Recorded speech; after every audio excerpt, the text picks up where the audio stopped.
So I'm doing some self-videoing today. This is a project that I have been looking at for the last couple of months. A customer's tree, one of my very old customers who's been supporting me for more than 30 years. So these trees I imported for him more than 30 years ago. So they're in very good health. But I don't pester him to keep restyling it. It was restyled about, I would say, 15 years back, and then it's got a bit overgrown. I've cleared the debris in the earlier videos. I showed you how I cleared the debris. So it's got beautiful, beautiful driftwood. And if you remember what we did when we analyzed the tree, I showed you that it had 2 live veins in here. And the 2 live veins are so authentic that I'm inclined to believe that it's definitely not a tanuki. Many people think that they just put live veins on these bits of driftwood and make it into a really ancient looking tree, but to my mind it definitely is not. So if I bring the camera closer and let's have a close look at it. Let's look at the trunk again. That's the trunk there, going all the way to the top. You can see the 2 live veins. There's a live vein here and a live vein here, and it meets up at the top there. And if I trace it down to the base, you can see that there's a live vein coming from the base there. That's the live vein in front of you. If I rotate the tree right around, this is the other live vein. So that's where the 2 live veins are. They go all the way up the tree. And this complicated structure of branches, the thick branches, are used for hanging these younger, more juvenile branches. And this is a classic way of creating these lovely pads. So it's the thinner branches that I'm going to wire. As you can see, I've removed the old wires because the old wires were biting.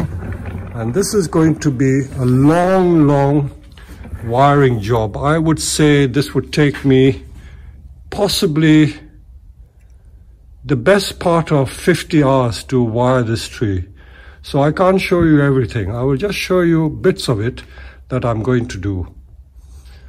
So the first thing I look for is to wire each of these floppy branches, give it support, and then create pads from it. See all these floppy branches. You can see these floppy branches. They all hang from these branches up there. So we're going to rewire these and create a structure. So we always start by wiring from the bottom. So let's wire this first one and give it a bit of structure and support.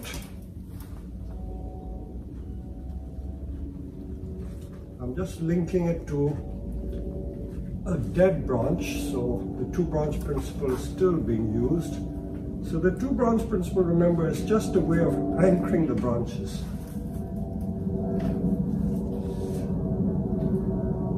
Show you in detail because I'm self-videoing. When I can get someone to video it, I will show you what is happening.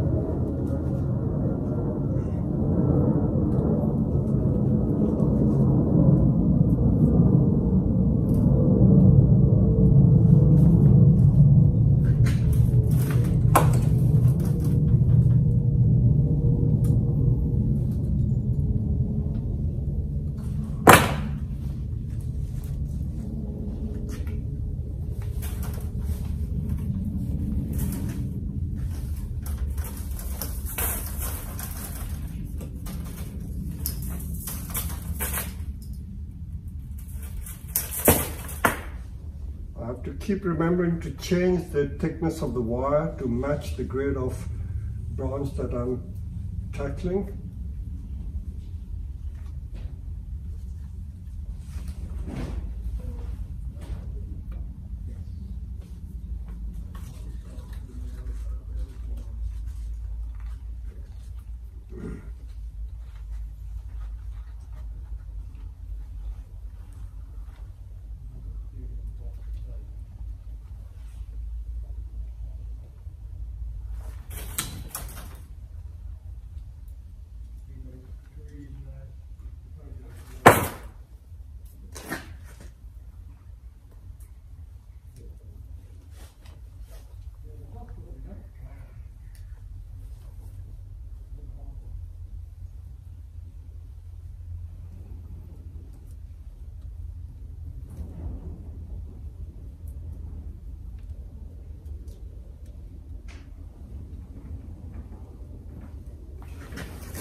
working from the base, I keep looking for the next branch to wire. So it's just giving it a platform. Some of the finer ones I'll wire in a minute.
Because there are some old wire marks on some of these branches, when I put the new wire on, I make sure I don't go over the grooves of the old wires.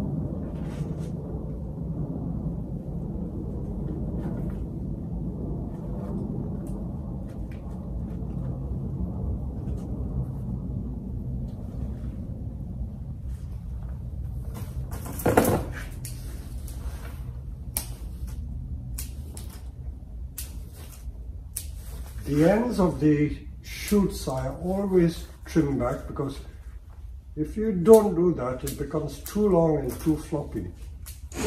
So by trimming the ends, you do create the opportunity for them to bud back further into the wood.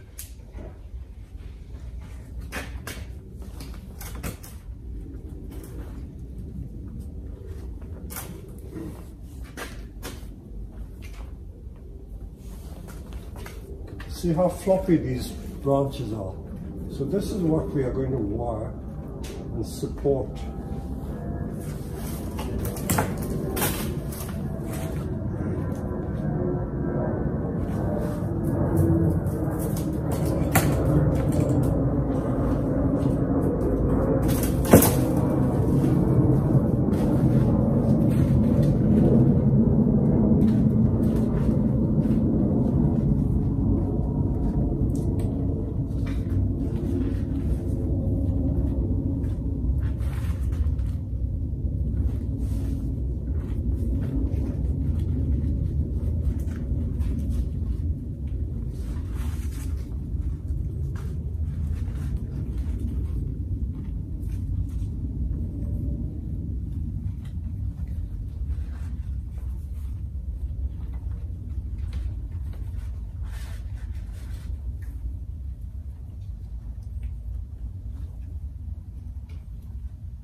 Usually with these very major specimens, the top professionals in Japan usually prefer copper wire because it is a much stronger wire, doesn't show so much. So for the same strength you can use much thinner wire. But copper is very spiteful on the fingers, so I don't really like using copper very much.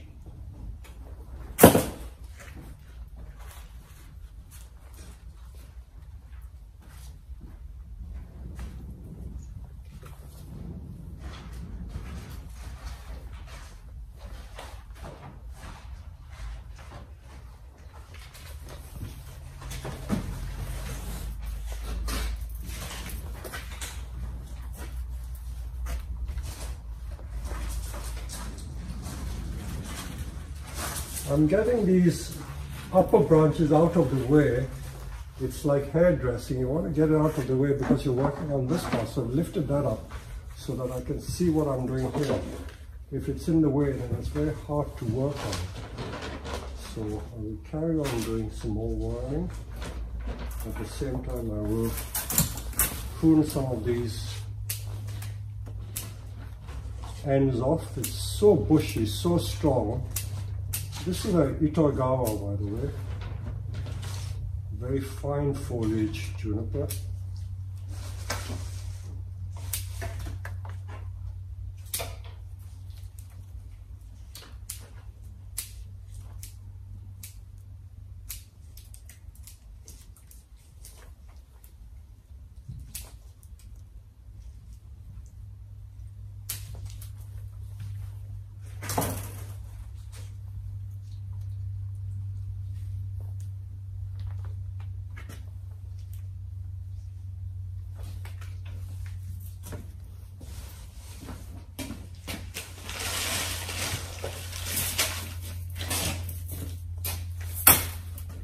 I have to keep changing the thickness of wire because different branches have different thicknesses, so you've got to keep matching the wire to suit the branch that you're wiring. I always try to find two branches that can be wired together so that I can use the two branch principle. But if for some reason it's not possible to do that, I will just link it to another branch just for the anchor. So I'm using the other branch purely to anchor.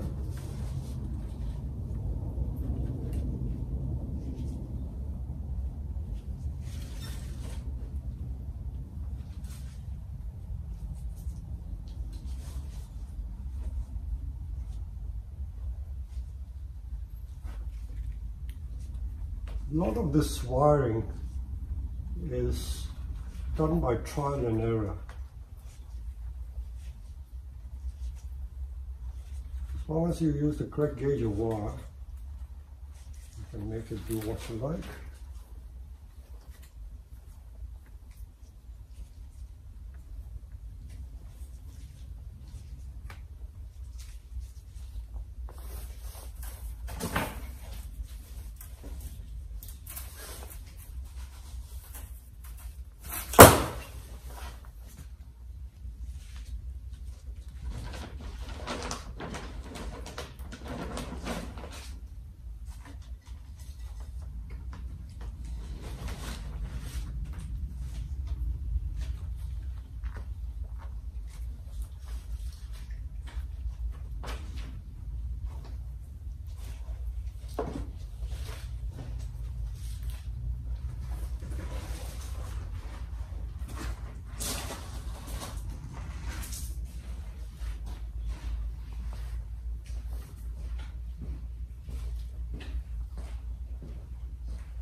So I'm just showing you all these branches, these thin branches. These are all the branches that have to be wired. Every single one of them has to be wired so that we can support it. I'll show you what I've done with this already. So this has been wired.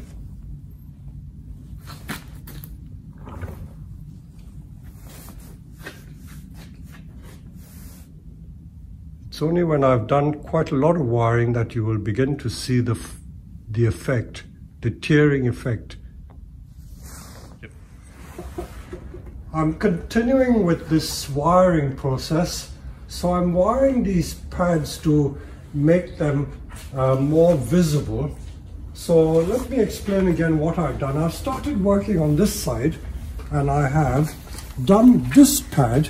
You can see how I've flattened it to make it support itself. I've also done this bit, and there are lots more pads to do, lots more pads.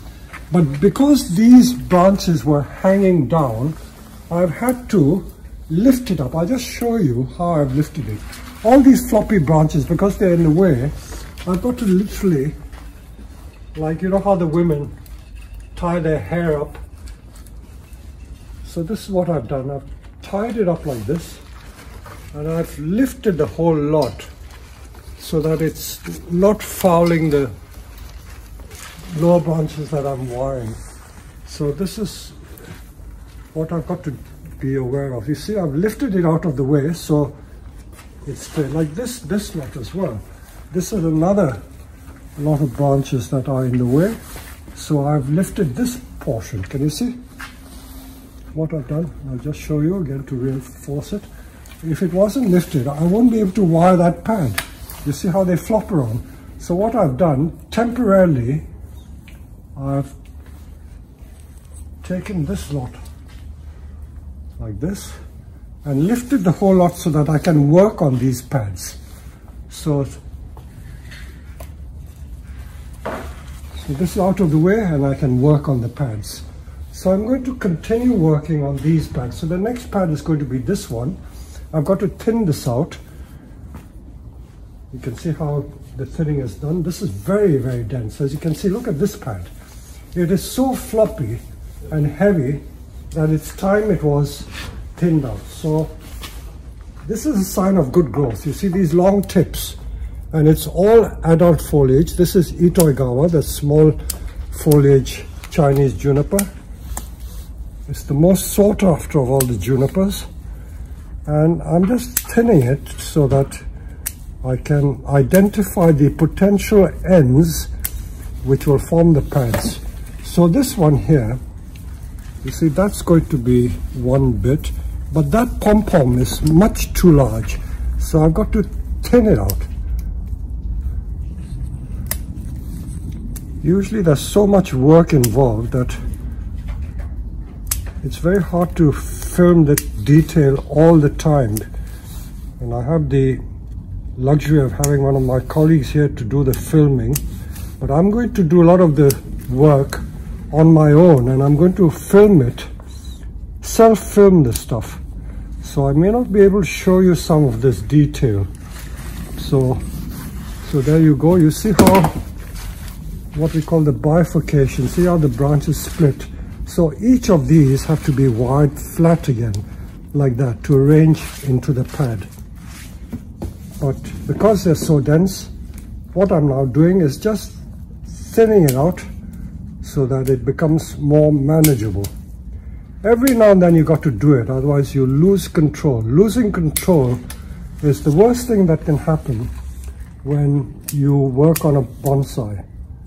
I know that you can be accused of being a control freak, but what we're trying to do is make the thing beautiful. So the beautification process involves a lot of pruning, not so much control. So we're selectively thinning it out. It's absolutely like going to the hairdressers and having your hair done. So this was one that I started doing. It's almost complete, so that's going to be the pad like that. I've deliberately used aluminium wire because I'm quite lazy. I should be using copper wire. I do have copper wire and I sometimes do use copper wire. But for the purpose of this exercise, because I don't want to make it look too complicated and not everyone can have access to copper wire, I'm going to use the aluminium bonsai wire, which everyone can get. So when you see how the pads have formed, this is the formation of the pads. So something dense as this is going to be made thin like this. So there are, I would say, about 40 or 50 separate pads. So there's a lot of work to do. So I will carry on doing it.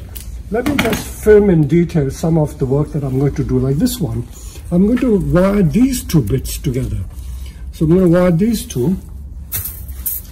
And as always, you've got to use the right grade of wire. Always choose the right grade of wire. If you don't use the right grade of wire, then you would be wasting your time. So to support it so that it's less floppy, I will take from there. I don't want to keep repeating two branch principle, but this is exactly what we are doing. Okay, that's got an anchor on. And that's going to be anchored. I have incidentally removed all the old wires.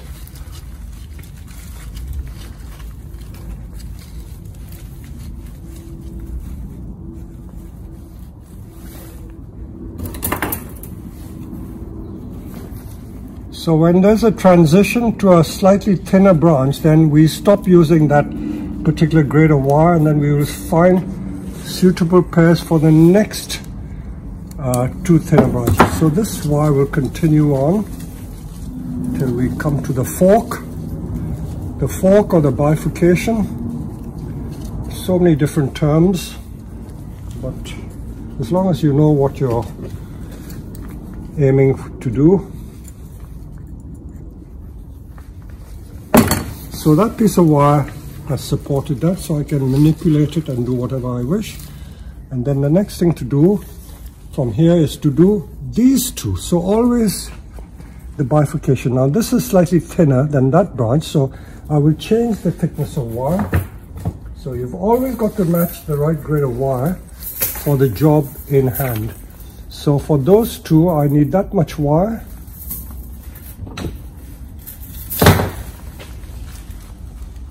So I'm going to wire that one and this one. So if I'm going to traverse the same path, I make sure that I follow the path of the existing wire.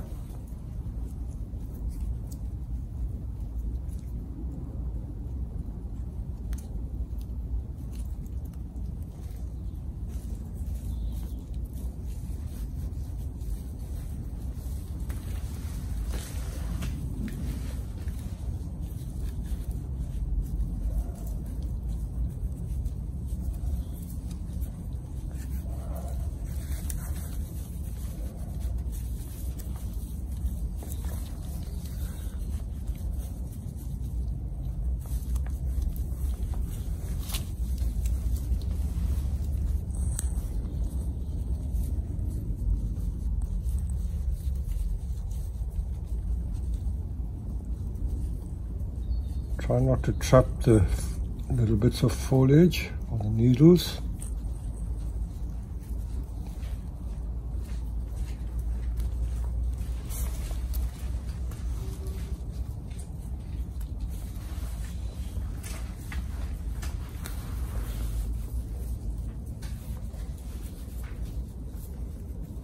It's hard to perform for the camera, but there you go.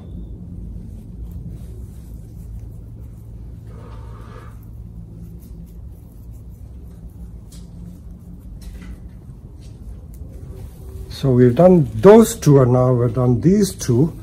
So once they're in place, you can manipulate the wire in whichever position. This also needs to be done, so I can link this with this. So I go for slightly thinner one as well. So that one, I will now go here. So always in pairs, always in pairs.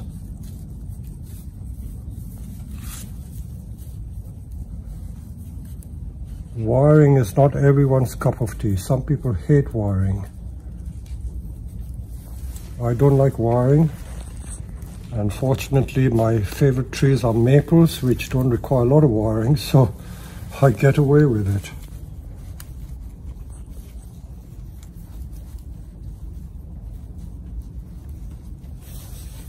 Okay, I've wired those. Now let me complete it before I start placing it, so you can see what I've done there.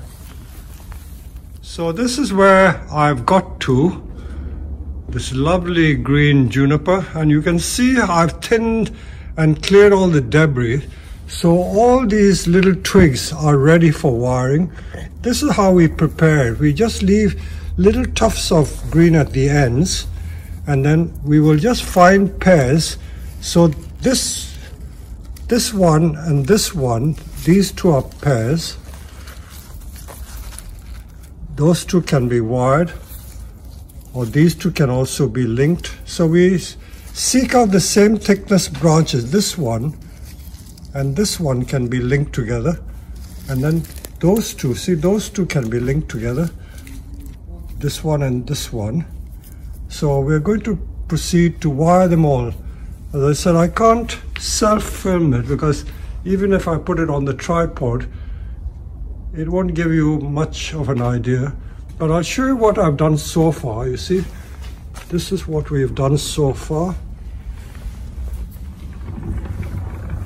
And let's look at it from the front. So you can see that this is the sort of pad effect I'm trying to create. The lower pads have been done. It's only the lower pads.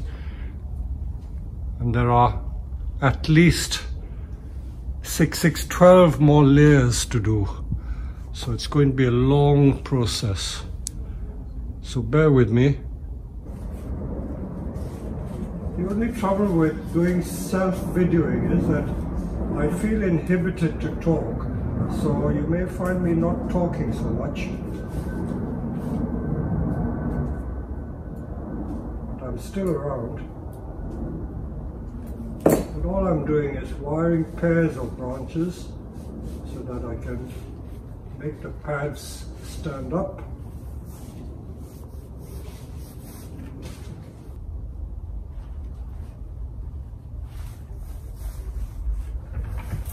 So once the wire is on, then we can manipulate the branches as we wish. We can even take it back 90 degrees, fill the pads. Make sure there are no overhanging twigs or branches.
So this is the flat pad, as you can see, that I've achieved by wiring.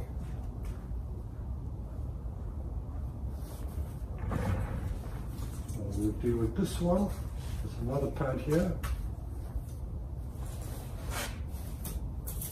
So all the pads are in distinct layers.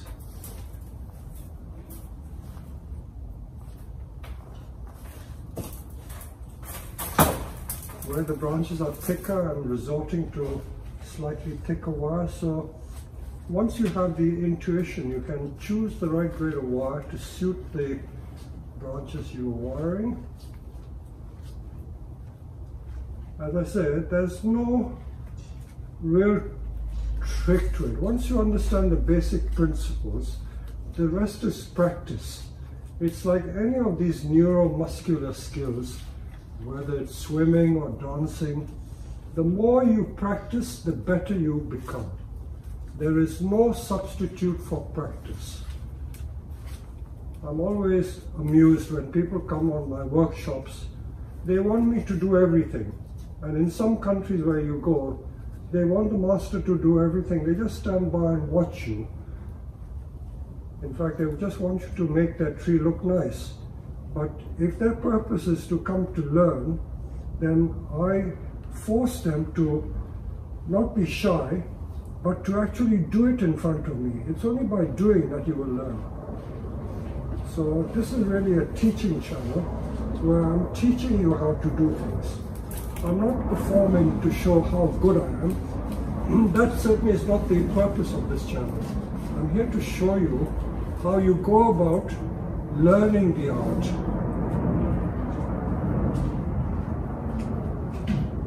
So once you understand certain basic principles, the rest, as they say, is just practice.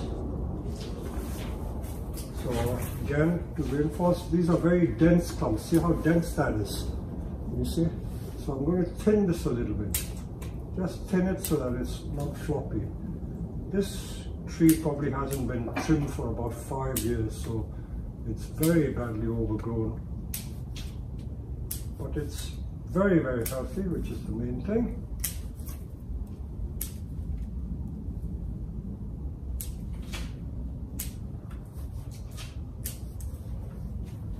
Another dense pad. So I'm just taking the tips out, going into the structure and taking the tips, shortening the tips. After wiring, if there are bits that hang downwards, I will just remove them, but I will shorten them all and then do the wiring first.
I'm now just going to clean some of these branches because I want to show you how this tree was made.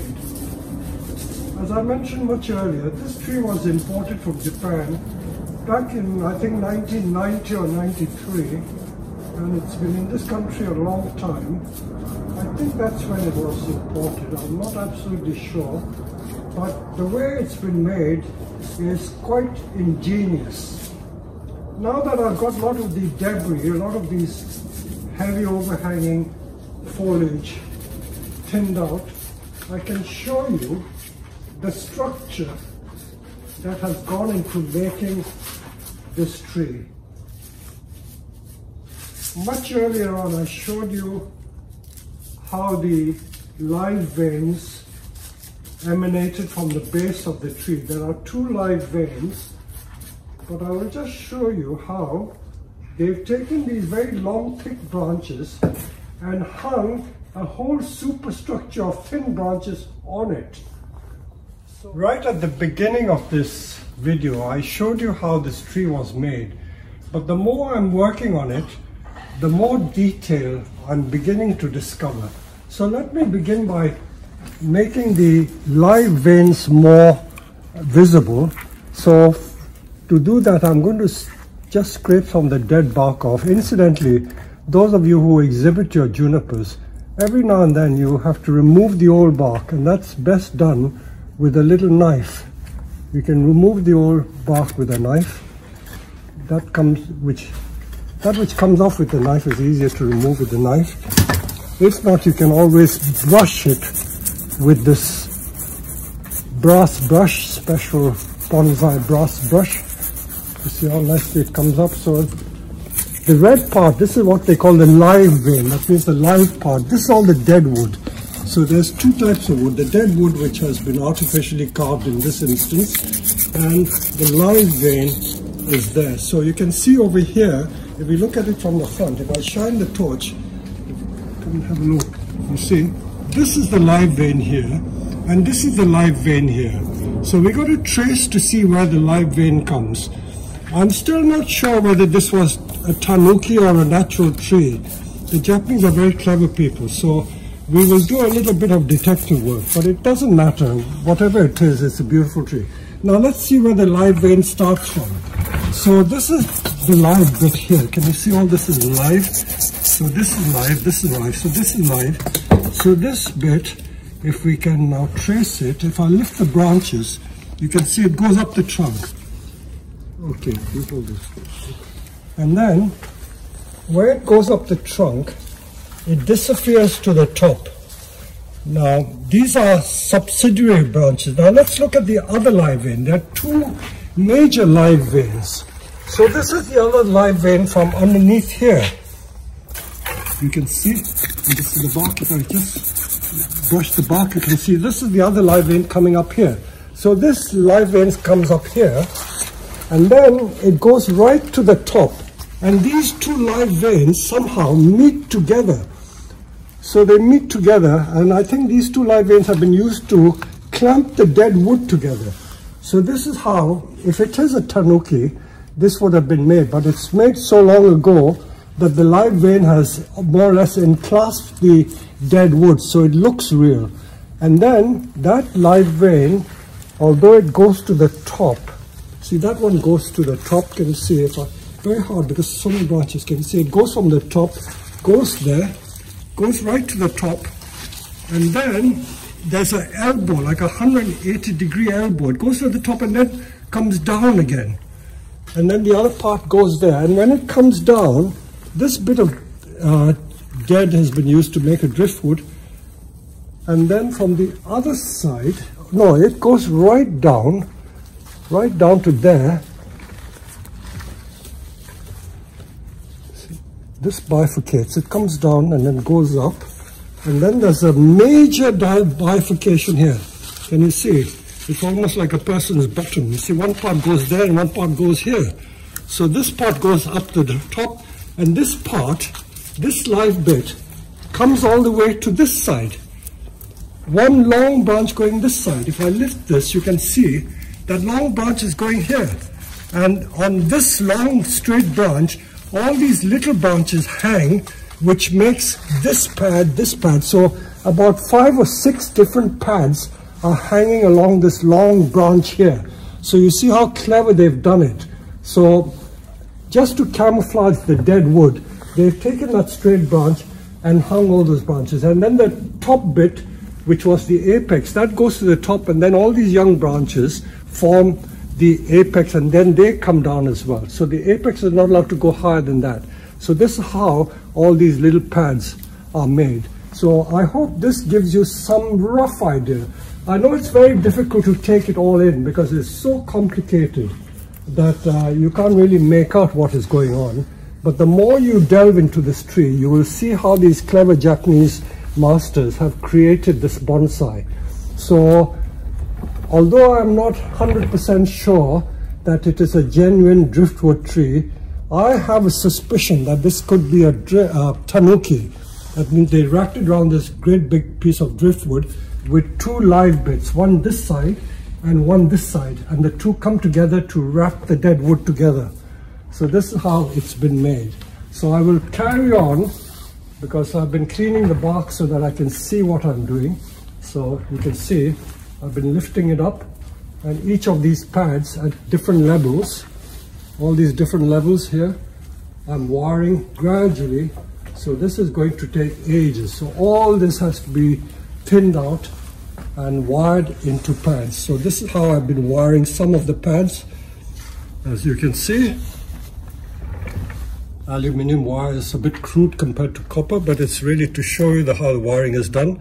So bifurcating, wherever there's a bifurcation, we link this with this. So these two branches are wired with one wire, so the two branch principle, and so on. Wherever it goes, you see that wherever it forks, one piece of wire is used to wire the two together. So I've been doing this. Unfortunately, I haven't been able to film it all, so that is another case. See, these two branches are wired with one piece of wire there. I always go over the top and then go on to the two similar thickness branches. So I have to keep finding pairs. Wherever I go, I find pairs. If you look at this one, you can see this and this form a pair. So I wired this branch with one piece of wire, and then these two branches here, I wired these two with one piece of wire. So I hope you've learned a lot of detail wiring from me showing this. So I will carry on, and then when it's near finished, I will film it again. Right, I'm showing you how far I have got. We've arranged the pads here. We've wired some of these pads. And now I've come to almost the apex. And just to show you the detail, this is how the branches are laid out. So all I'm looking for every time is two branches. So these two I'm going to wire. And it's always two branches all the time that I'm singling out and wiring it. So because I'm filming this myself, I will show you when I've done it. So on that one, it's those two branches that I'm going to wire. I haven't showed you what I've been pruning, but if I just go around the floor, you will see this is just what I've pruned in the last 1 hour as I've been wiring. I do take the ends off, so it's not just wiring, you have to prune the ends. So this is what I've taken off. So what I normally prune is this sort of tufty bit at the end. So if I can get one of my colleagues to hold the camera when they come around, I will show you what exactly I do. But the ends are actually pruned, otherwise they get too heavy. So it's a question of both pruning and wiring that is done at this stage. So I'm just going to show you the bits that I've wired and pruned. The lower branches are what I have wired and pruned. And you can see there is spacing between the branches now. This top portion I haven't done yet, so there's no spacing there. So these are the levels I've done so far. And because it's just been pruned, it hasn't had a chance to grow again. So it is looking a bit floppy and lax. But this is what happens immediately after pruning.